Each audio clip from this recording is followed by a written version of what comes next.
அனைத்து அன்பு உள்ளங்களுக்கு வணக்கத்தையும் நன்றியும் தெரிவித்துக் கொள்கிறேன். நீங்கள் இந்த காணொளியில் ஒன்று பார்க்குறீங்கல்ல, அழகான ஒரு புல்வெளி. இது நான் வழியில் கடந்து போகும்போது இது என் கண்ணுக்கு தென்பட்டுச்சு. இதை வீடியோ எடுத்து உங்களுக்கு நான் இதை போடும் பொழுது ஒரு சின்ன ஒரு கருத்தை இல்லை தத்துவத்தை சொல்ல நான் ஆசைப்படுறேன். இந்த புல்வெளியை நான் உற்று கவனிக்கும்போது இது கொஞ்சமாக சின்னதாக இருக்கும்போது இது யாரும் விதைக்கவும் இல்லை, இதுக்கு என்ன பண்ணலை, யாரும் அறுவடை செய்யவும் இல்லை.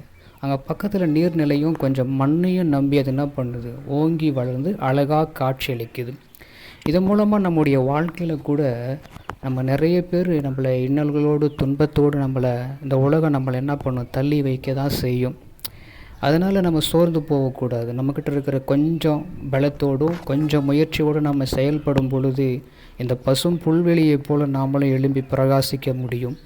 அதனால் நம்ம எங்கே வாழ்கிறோம், எப்படி இருக்குன்னு முக்கியம் கிடையாது. நம்ம எப்படி வாழ்ந்து கொண்டிருக்கிறோம், எப்படி வாழ போகிறோம் என்பது நம்ம அநேகருக்கு சாட்சியாக நிற்கணும்.